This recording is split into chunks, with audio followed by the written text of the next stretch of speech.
Collectively, we tend to think that the human mind is a perfected thing, and there are many very obvious reasons why that's not true. There's nothing at all perfect about us. We are a work in progress.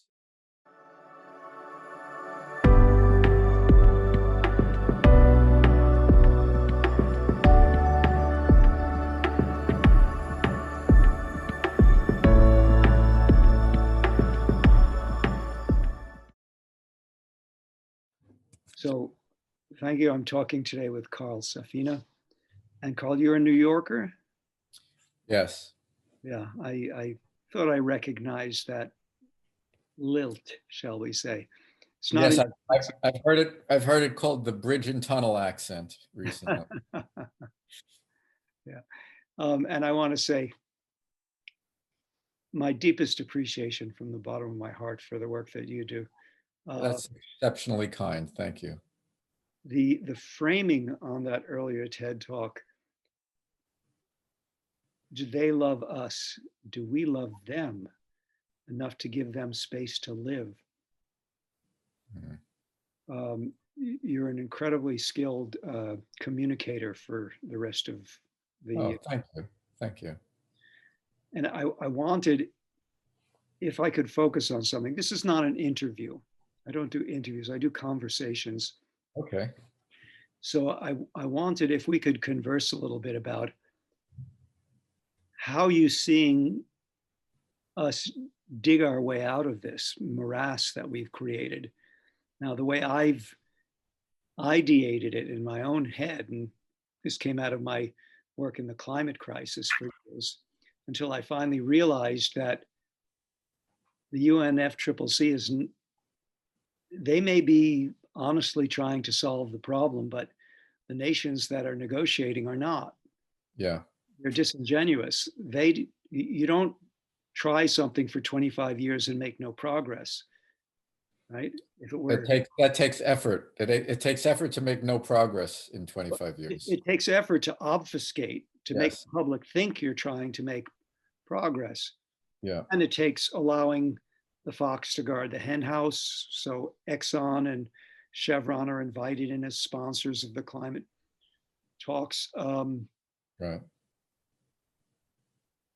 So I realized finally it's our whole economic system, which is built to attack nature, to monetize it, to try to make money out of every last tree. I often quote the CEO of some lumber company, some forestry company that said, when I see a tree, a standing tree, I see a whole bunch of $100 bills on a stump. Yeah. So how do we crack this nut and save ourselves by giving the rest of nature some room? Well, it would take a while to unpack simply what you've just said as a bit of an introduction, but um, if I knew the answer to how we could do it, I would be doing that. There are sort of a number of different angles at which one can come at these issues, and some of them sound very cynical, some of them sound defeatist, and some of them have seeds of hope. I think, unfortunately, all of them have a lot of truth. So I don't know how you want to start first, but I will say that I think that collectively, we tend to think that the human mind is a perfected thing, and there are many very obvious reasons why that's not true. There's nothing at all perfect about us. We are a work in progress, and we have lots and lots of work to do. The way I look at things as an ecologist is a continuum of life. All life is on a continuum, and if you observe life on its continuum, you see our place on that continuum, and you can see, or at least I can see, that while we might be the extreme animal, and I think that that's one way of understanding what and who we are, the extreme animal, we're not perfect in any of the things that we are extreme at. So for instance, we are the most creative and we are the most compassionate of all animals, but we're also the cruelest and the most destructive. There, if you want to emphasize what seems like the good part of that, the creative and the compassionate, then obviously we have a tremendous amount of room to improve and perfect that part of us, because we are destructive to other living things. We are destructive and competitive to other people.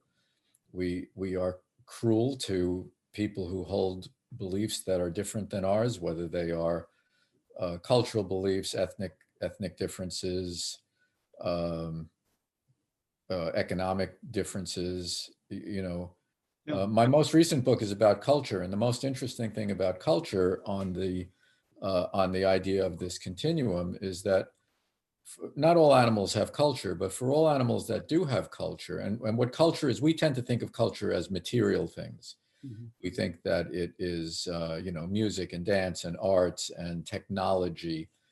Those are just manifestations of culture. What culture is the answers that an animal has, or a community has, to the question of how do we live here. Mm. So how we live here is our religious beliefs, our technologies, our the sports teams that we boost.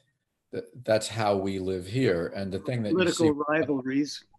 well, yes, the thing that you see with other animals is that what culture always does is you have a group of individuals, and culture makes the individuals come together, gives them a cultural identity, which is the way we do things. But then with those other animals, the cultural groups tend to avoid each other, or they're actively hostile to each other. The groups, once the groups are formed and they have their way of doing things, they don't mesh those things because confusion arises. And this is true with people as well. If you know one religion and you go into a different house of worship, you don't know what to do. You can't cooperate. If you if you speak Greek and you meet somebody who speaks English, and those are the only two languages you have between you, you don't know what to do. You can't cooperate. So what do? You stay with the ones who know the same answers that you have. And this is really, uh, I learned this by watching these other animals and writing my most recent book, which is called Becoming Wild. But this is really, I've come to see it as the root of our cultural frictions and the intractability of these problems, which stem really from totally arbitrary things. You do it one way, I do it another way. Why should that be a problem? It's a problem because deep in our animal nature, we're not comfortable with people who have other answers to the question of how do we do things. So that's part of it. Now, you asked me how do we solve this? Well, I think first of all is a recognition that we have collectively, we're not up to solving it. Mm. And I think that only by creating a culture of compassion and a culture that seeks to stop the ways that we live that depend on destroying the world, those are the only hopes, and that's a very, very tall order at this point, as you can tell. Yeah. I think we've made a lot of progress along those lines on an individual basis. I think our understanding of these problems is much better than it was when I was a kid. Mhm. It's much more in the conversation. It's much more in the international treaties. The language is there, but the implementation is not. And I think the reason the implementation is not, it's that it's much too difficult to cool a system that depends on providing things for people when the number of people has tripled in my lifetime. There are 3 times as many people now as there were when I was born. How do you cool a destructive system that depends utterly on acceleration?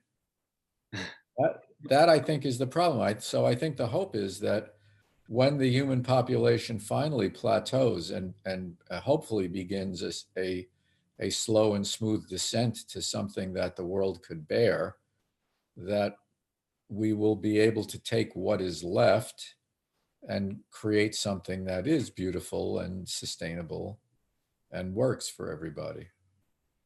So And yeah, we've circled around to the population or overpopulation issue.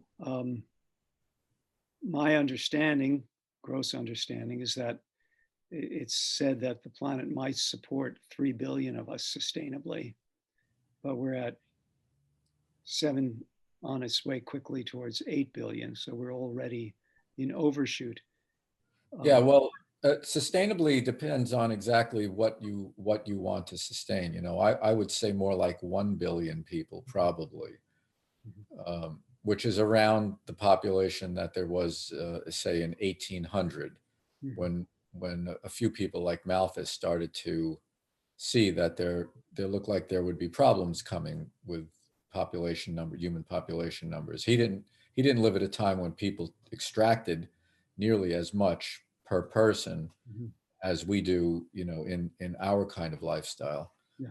But nonetheless, that to me is probably about the number of people that could live well, live sustainably, live in peace, and not be driving almost every other living thing to its lowest population level in history and creating the extinction crisis that we have, as well as all of the frictions that we find so intractable. Now, when I first posed that question of how do we, well, you use the word solve, and I don't believe in solutions anymore. I believe in interventions. Uh-huh. Solution is too much putting the toothpaste back in the tube, and there's too much out on the floor already. But in terms of interventions, then you mentioned 3 categories of interventions. I can't recount them now, but I don't think you exhausted with an example of each. And I think that would be a good way to lay out the field. Because again, what I hope that you and I are contributing in this conversation is my audience, which thinks about these kinds of things. Yeah. How do we help them structure their thinking in a way that creativity will evolve on? We should, or I will. Well, I think at the risk of sounding not very original, I think the compass is a culture of compassion. The spreading circle of compassion. We tend to be compassionate to our own kind. I think, to really oversimplify, I think an argument could be made that almost all philosophy to date boils down to one dictum, which is don't hurt our people. Mm, And what is in our people and who is out of our people is really the thing. So we have had, in Western civilization, our people used to be men who owned property. That has been expanding. Um, we've expanded recently to other people, other races, people of other economic circumstances, people of other cultures, people of other genders or sexual proclivities. Every time we expand the circle of compassion, to say whose interests are we concerned with, every time that gets bigger, it gets better. And it is generally recognized in hindsight as better. Every time we try to shrink it and say, keep them out, leave them on the outside, we recognize in hindsight how hideous that is. mhm, mhm. So I think compassion as a compass for checking in, is this action right, is this policy right, gets you pretty far. And I think that something is right when it adds compassion to the world and adds beauty to the world, and it's wrong when it subtracts compassion and makes something less beautiful. Now, some of those things are subjective. What is beauty to you is maybe different than it is to me. But for the most part, I think we know what ugliness looks like, Mhm. and we can quibble about some of the edges of those kinds of things. But I think those sorts of, a direction, a compass, a way of checking in, I think is more valuable than saying, well, this policy is the thing, because circumstances change, which policy Mhm. should be the thing. Yeah. Um, but I'll stick with that for the time being. Another thing was, you mentioned the economic system that we have as being a fundamental problem, or maybe the fundamental problem. And at one level, I would completely agree with you. At a slightly different level, I would say any system delivers on its values. You can have capitalism and business if the main driver is compassion and trying to float all boats. Communism, the way it was practiced in the Soviet Union, for instance, and the way it's practiced in China today, um, is is certainly as destructive of nature, um, and as oppressive of people and freedom and dignity as I would say as the worst kind of capitalism is. Why is that? Because the values that are driving them are similar. The values are all about competition rather than compassion, and all about getting more, wringing more out of the natural world rather than finding a way to live in a living world in which everything thrives. And I think that we could live in a living world in which everything thrives. Humans did that for tens of thousands of years. I think we could adapt our technologies to doing that as well, but we can't do it at the intensity and at the population level that we have. One way that I easily envision this is to think about what is arguably my favorite place in the world, Southeast Alaska. You can go to Southeast Alaska and you can be in a very nice boat, be on the internet, listen to good music, send pictures to people. You have all of the benefits of all of the technology that we like to have. But every animal that is supposed to live there still lives there, and in great abundance. Why is that? Because they simply have room. You don't have to limit technology, but you do have to leave room. That, I think, is the thing. Yeah. I've done programs at the annual climate talks. Nature needs half is what Yes. it means. So yeah, Yeah. nature needs more than half, but half would be a good start. Um, I thought of that when I was in college. It was one of the great ideas I had that I didn't that I didn't really Pursue. properly develop or advance. But I mean, just think about it. Nature, the whole rest of the world, everything that supports all life on Earth gets half, and one species gets half. That's not fair. No, A lot of people find that appalling. Oh my God, giving half to nature. Well, I think if we understood what we were talking about, and often the problem arises because we're not in the same conversation yeah, when we think we are. yeah, But if we understood what we were talking about, we would understand that nature is what makes life on Earth possible. And to give nature half is essentially to say, well, we'll make life on Earth half as possible. It is, as you say, maybe that's a start, but that's really not what the goal should be.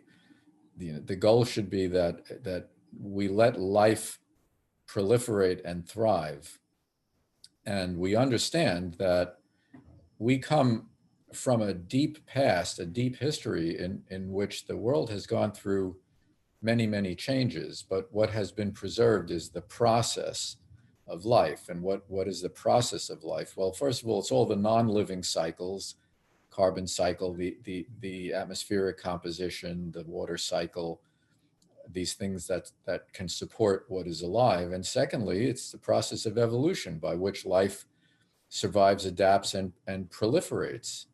That's the process. And I don't know really, I don't really know any major effort that has that preserving the process of life on the planet as its stated goal, which, when you think about it, Shocking. is not psychologically well. No, no, no. Um, I remember a time where I was asked to do a workshop in Kuala Lumpur. And I'd been wanting to do something like this for years. I was taking my own carbon footprint more and more seriously and unwilling to go just to do a 45-minute speech. But I said, if you give me a day to do a workshop, that would be worth my going for. And the fellow who invited me introduced me to, um, a, he was a speaker in, I think, the upper chamber of the Malaysian parliament. Um, and I went into his office and his English was quite good. And I said, here's one for you that's conceptually very simple. Won't be that easy, but if you were able to do this, it would transform your nation, Malaysia, and it would thrust Malaysia into a position of world leadership in a certain way. And he said, well, what is it? I said, if you could pass a law that every business major had to study ecology and ethics, that would transform your business world and by extension transform the international business world. And he turned to the fellow who brought me to his office and said, no, that's a good idea. Needless to say, I never got done. But my question to you is, how do we take something that's even more abstract than that, compassion, and I won't say teach it, but inculcate that into a society that, hey, show me the money, you know? How do we do that? Well, I don't know how you arrive at either of those things, whether it's compassion or a show me the money, unless somebody has taught you that that's how we live. It's a cultural thing. And I think your idea that everybody should learn something about ecology and ethics is absolutely fundamental. That's that's a simple but very brilliant statement. What could we be without an understanding of ecology and without ethics? And yet we turn out business majors one after the other, who have no concept, who are taught not to care at all, not one whit. Well, that's the thing. They're taught compassion. They're taught a kind of compassion that is the exact opposite of what we call compassion, which is they're taught not to care. They're taught that to win, someone must be made to lose. And that's not a truth. That's a position. When I was in high school, I'm a musician. I used to play a lot of music when I was in high school and through college. Um, and of course, I was around a lot of sports teams because that's what there is in high school. And the thing that struck me at that time was the tremendous basic difference between the idea of getting together to play music and getting together to play sports. In sports, the idea is you must win, and winning happens because you've made someone lose. Mm. In music, the idea is you must win, and winning happens because everybody wins. Wow. Business could be like that. Life could be like that. But we teach a competitive, and I don't want to sound like I'm speaking in hyperbole, but we teach destructive and aggressive and in some cases vicious ways of being. Those are taught. They're not. That's not the way you just are. Those things are taught. Yes, no, I agree completely. I mean, in kindergarten, the teachers try to inculcate a model of cooperation and respect. But then, this is one I cite frequently, we teach about our economic system, call it capitalism. I don't like to use the word because it engenders a knee jerk. If you're talking about capitalism, you must be a communist. Right. Or if you're talking negatively at all about capitalism. So, but we teach about capitalism with a very pernicious model of capitalism called monopoly, where you don't win when time is up and you have the most. You win by driving everyone else out of business. Yeah. Gleefully, gleefully. Yeah. And that's why I was kind of getting around to saying I don't think the problem is capitalism. I think the problem is the way capitalism is done. Mhm. Yeah. There's a lot of good things about capitalism. I've been in business myself. Um, Mm. you can have a business that is a constructive force, a fairly gentle force, one that has a mission of helping accomplish something, um, or you can have this vicious, dangerous form of it. Yeah. So again, how do we move? How do we move from where we are towards where we need to be? Aside from you and I talking like this and hoping Well, I more. think overall, as I said, I think it's incredibly, incredibly difficult as long as the human population continues to grow. Yeah. Um, and then there's also there's a lot of confused concepts that are used to run the world. One is that the economic system must grow. Mm. Well, um, let's try to come back to that, but let's talk about the human population for a moment. The human population seems on track to slow its growth and maybe begin a very slow, very long contraction.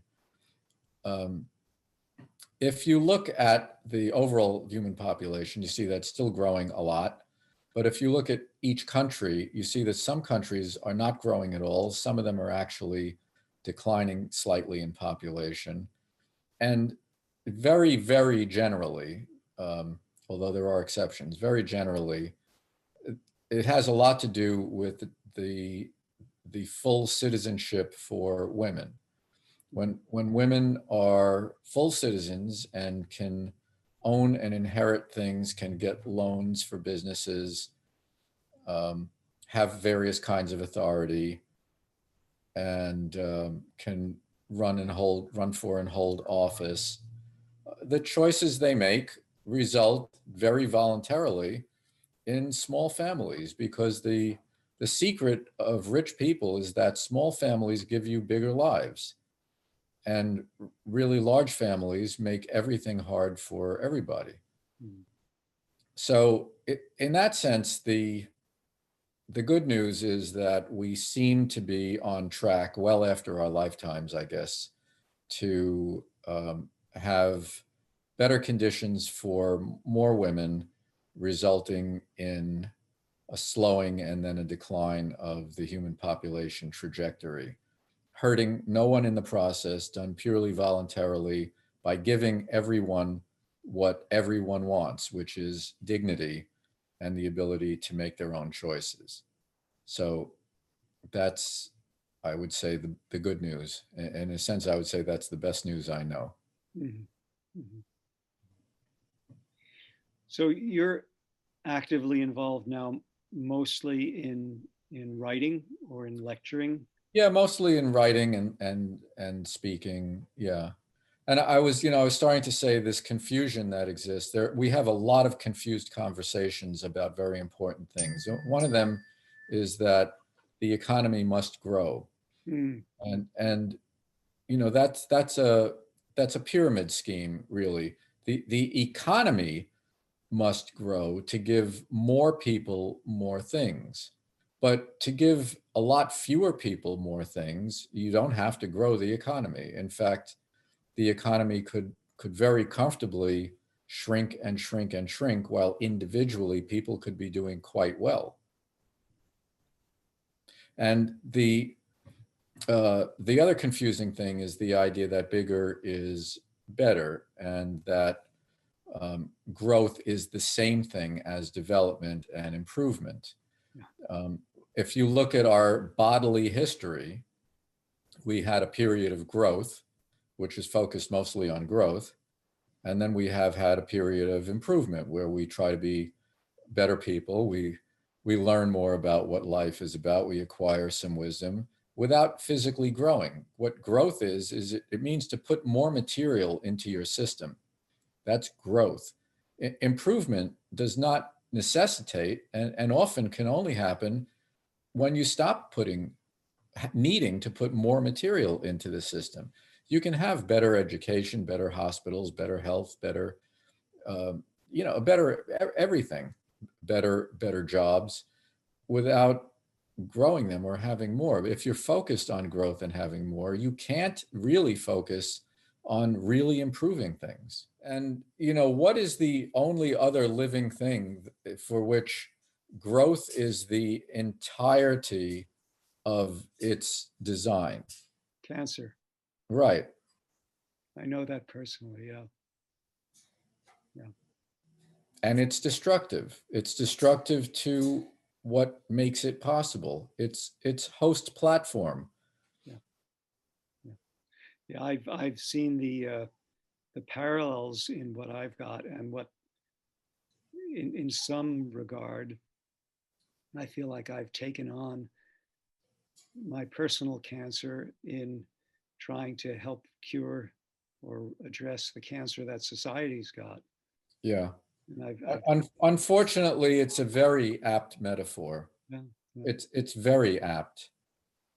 I'll make that even a little bit more quixotic, shall we say, by introducing the idea that I haven't studied, so I can't teach it, but I've read and heard that the cancer process is very similar in ways to the way that an embryo will implant itself in the placenta and grow into a baby,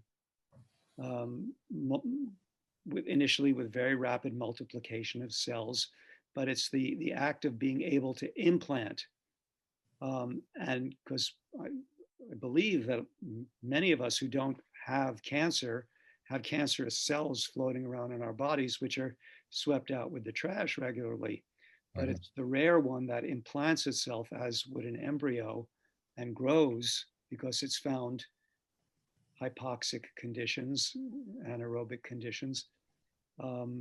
That's what turns into the disease of cancer. So,